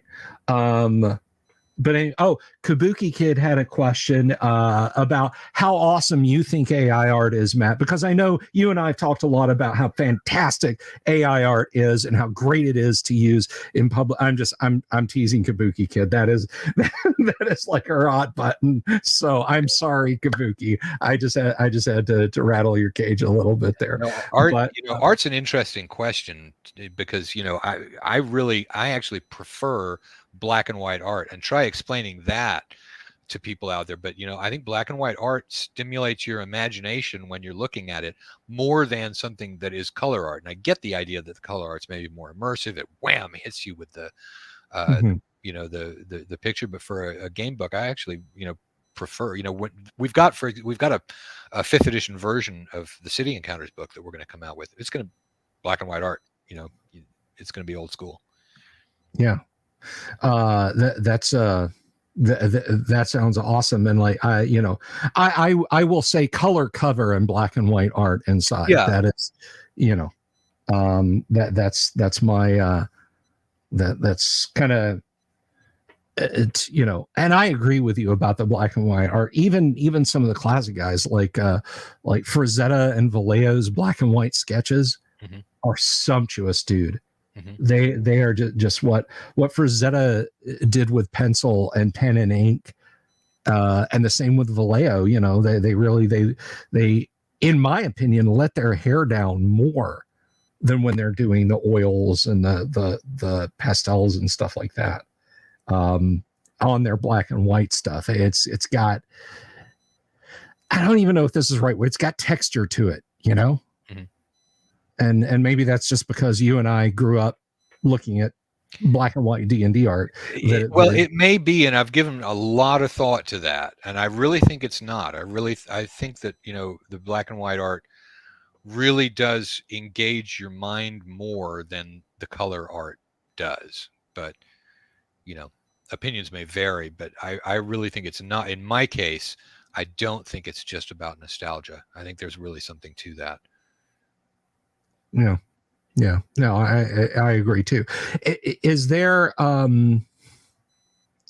is there a preferred weight of paper that you have for books, whether they're yours or somebody else's? Like that 60-pound rag that AD&D books are printed in, that's like, I can't do satin or gloss pages in a rule book. No, yeah, and we were finally able to we've used coated paper in the past, but that was because it was not the regular absolutely matte uncoated paper was not available. That during COVID and the lumber shortage, for whatever reason, the uncoated paper it was less available than the coated paper. So, you know, these ones are going to come out with uncoated paper.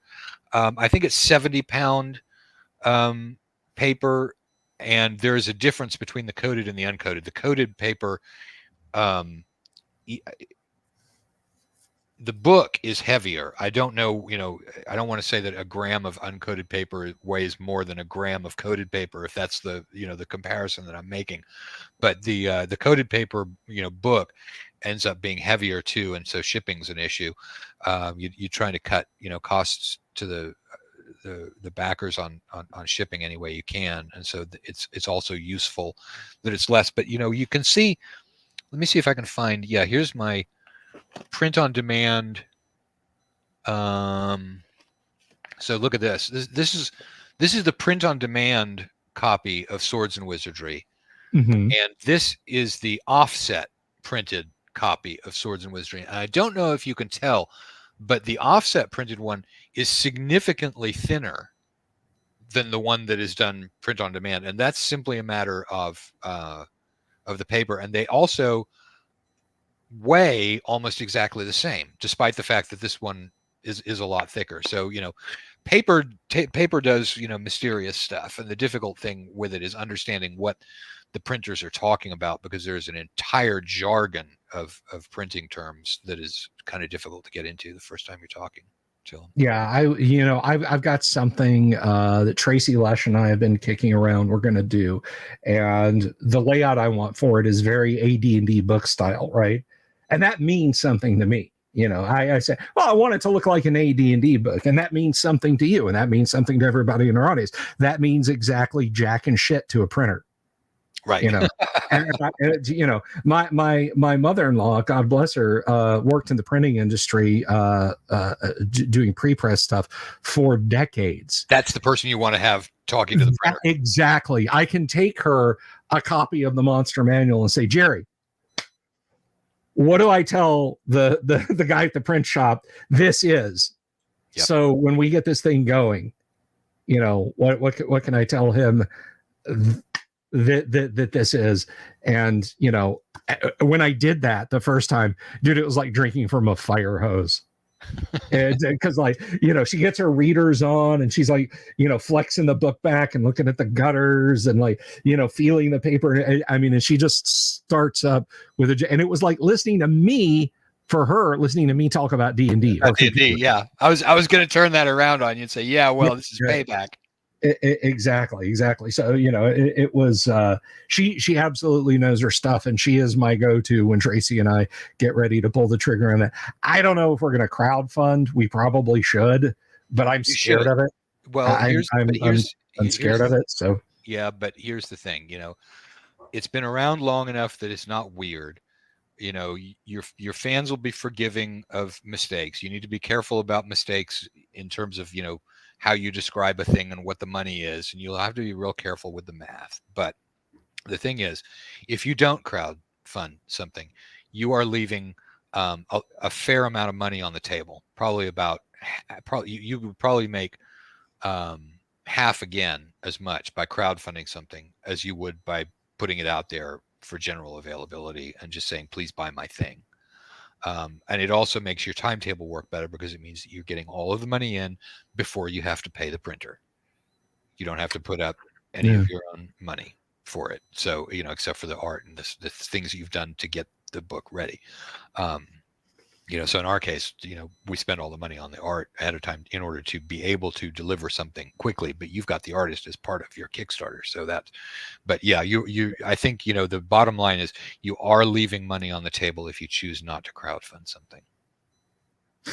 Well, and you are the second person who really knows, who has told me that we need to get, because at first I was like, I went to him and I said, Tracy, we're not going to get wrapped up. We're going to do the whole thing, get the whole thing laid out.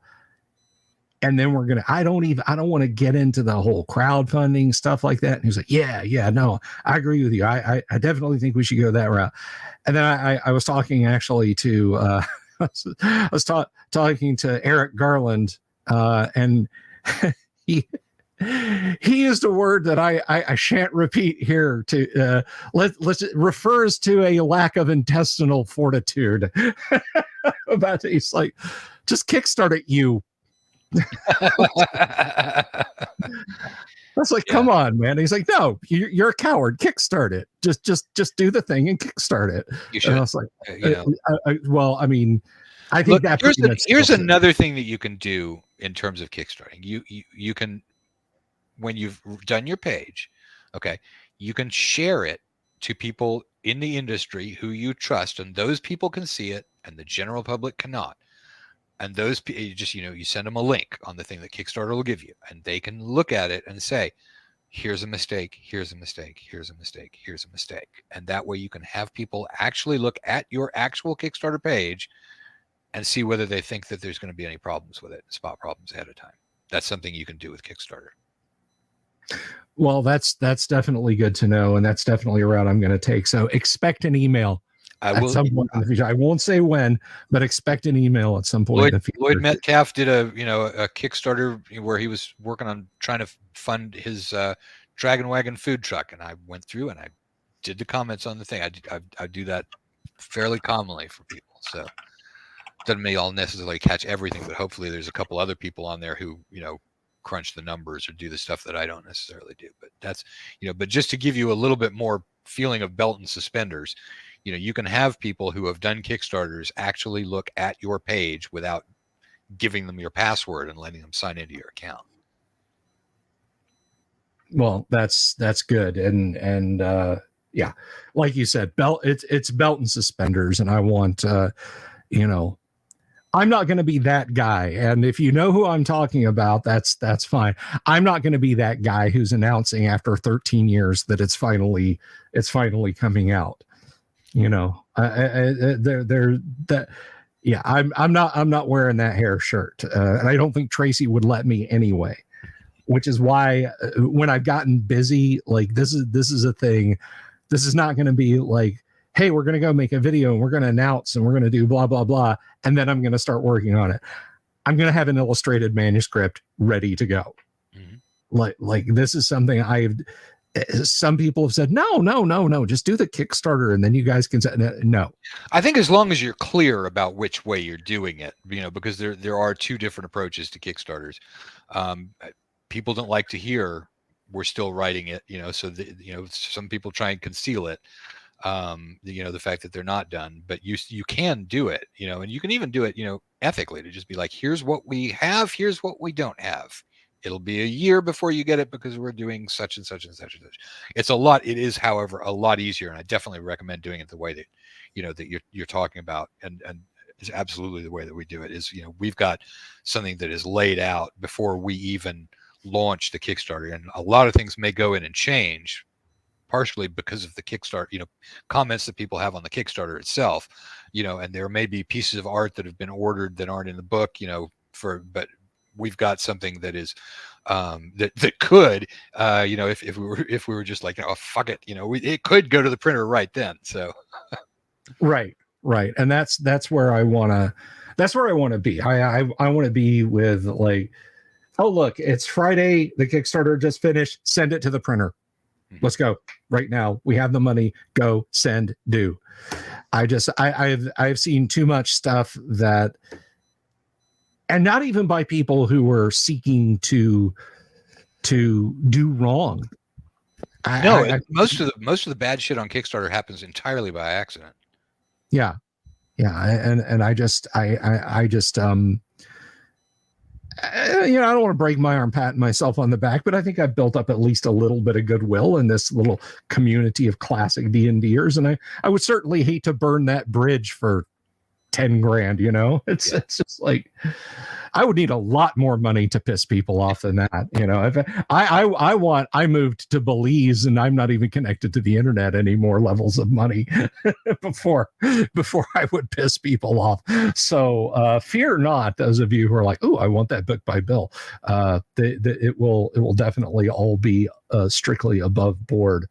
But so I hate to ask you this question, Matt, but what is next? I mean, we all creators, we all stand on the shoulders of giants, right? But you, sir, you stand so very, very taller above the rest of it. What do you see now that you have ascended these lofty heights? What is next? Well, in terms of Kickstarters, Osric is next. What happens after that is I want to build a more unified community of creators for Osric and Swords and Wizardry. Maybe by doing some sort of contests or something like that, a little bit like what Chaosium is doing, but on a much smaller scale. Maybe and that may spin out a zine or something like that, if that's what this is all. It's not a plan yet. It's just sort of thinking about the direction I want to go. But I do think that getting a creator community, because I get a lot of people who ask hey, can you mentor me with this kind of thing, and it's like I don't have the time to do that one-on-one with people. But I do think that if there were a bunch of people who were all doing either Swords and Wizardry or Osric, that we can do a thing where we're like okay, here's an art piece that we got for you, and I'll read the manuscript, whatever it might be, is that sort of group approach, like a lot like what happened back on Dragon's Foot and Knights and Knaves shortly after Osric, where someone was like hey, I'm working on this project, and you'd get people who would come in and an artist might say, I'll draw a thing for you, and a cartographer might say, yeah, I'll do a map for you, and people would edit it and say you should say HP, you're doing 10 HP with no space, and here you've got 10 HP with a space in between the 10, and you got to be consistent.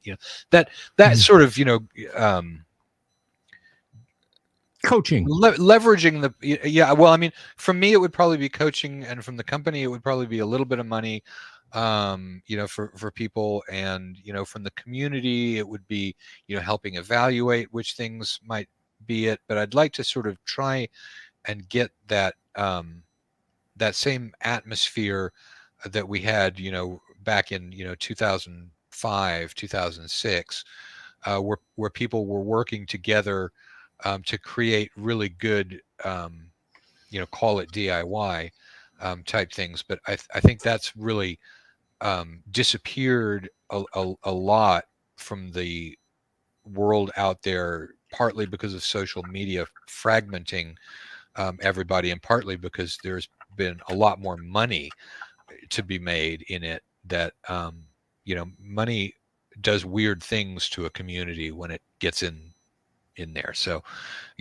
so there's a general sort of thing I'd like to get some help pushing forward the DIY community. There'll be a lot of stuff that we can do once Osric and Swords and Wizardry are both sort of under the same umbrella. So that's probably the game plan right now as it stands. Well, that sounds great, man. That is absolutely fantastic. And I know that I speak for everybody out in the audience, whether they're watching live now or they're coming back later to watch the video. We definitely want to follow you on this journey, dude, because what you have done, with being a co-parent of Osric, with being the father of Swords and Wizardry, is you have created an unclosable door through which original and advanced first edition D&D can flow. And I mean, golly, thanks. It woefully understates the amount of gratitude that I and the rest of the community have for what you've done. So please keep us in the loop. As you know, barring that last taxi ride, I will be around for a good stretch, and I want to be on the inside track of all this, as I'm sure everybody else around here does. So I want to take a look one last time, guys. I'm going to put this. The link is in the discussion. So I want all you guys who got the spare pocket cash to burn to go and get your little grubby phone stabbers on this right now. This is the Swords and Wizardry Expansions, Monsters, and More Kickstarter. You got 4 days. All right. I know maybe payday's tomorrow. Maybe it's Saturday. Maybe you got a weird boss who pays you Monday, but you got time to get in on this. So do so. Back this up. It's got some great stuff you can get off of this. You guys have hit all of the stretch goals, yeah? Yeah, well, we don't really, I mean, stretch goals are normally kind of a sales gimmicky type of thing. We did one stretch goal that was something that I realized halfway through the Kickstarter that it would be something that we could do. So we did that, and that's just, this NPC stuff. So yes, we've hit the stretch goal. Everybody's going to get the stretch goal if you're in the right tier. Let me remind the audience, and I know that you guys know, but you can also, buy a cup of coffee for Bill, using the mysterious interface of YouTube, and so he gets paid too, because we went from virtually nothing to 6 figures on this thing. So,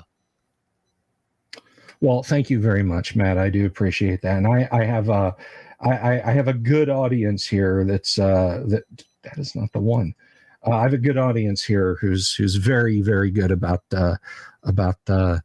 dropping something in the tin cup. So thank you for that appeal. What is that? The call to action. Thank you. Call to action. That's right.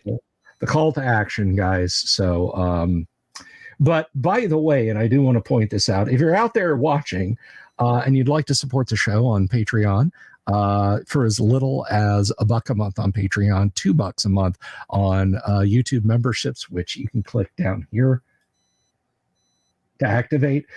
Matt's in the studio screen, so I'm not sure if I'm pointing the right place. It's down there. Or you can follow the Patreon link that you see scrolling across the bottom. At the $10 level, guys, you get an AD&D module every month written by myself or by my co-host. It's a pretty good deal. So thank you very much if you'd like to do that. So, Matt, when are you going to come back and visit us again? Oh, I don't know. Because you're not busy. I know next time I get invited on, probably. All right. Well, we'll see you tomorrow night before the Gamma World Games. He invited me and I can't stop going now. But yeah, no, you are absolutely welcome back. Is there anything in closing, anything that you would like to say before we call it an evening?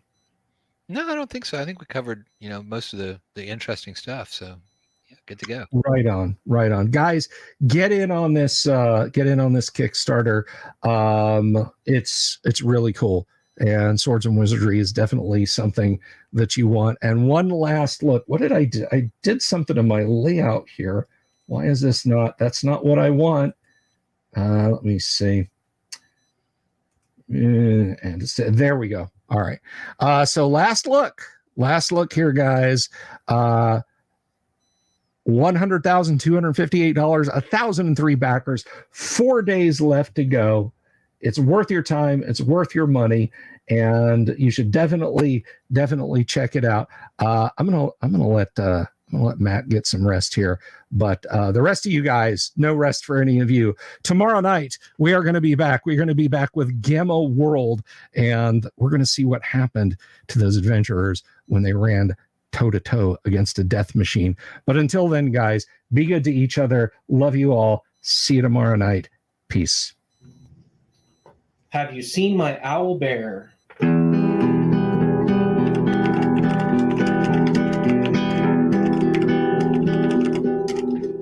Here's to all the weirdos everywhere in the woods and in the air. Have you seen my owl bear? Should I shave off all my hair?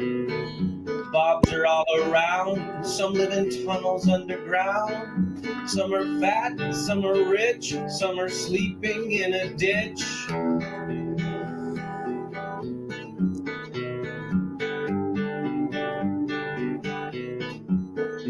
Can you ride a crooked horse without a saddle way off course? Naked as a toad, all the way to Smoky Joe's. Have you seen the little creep driving fast in his little green Jeep? He smells like fish and brandy, but his rotten teeth look dandy.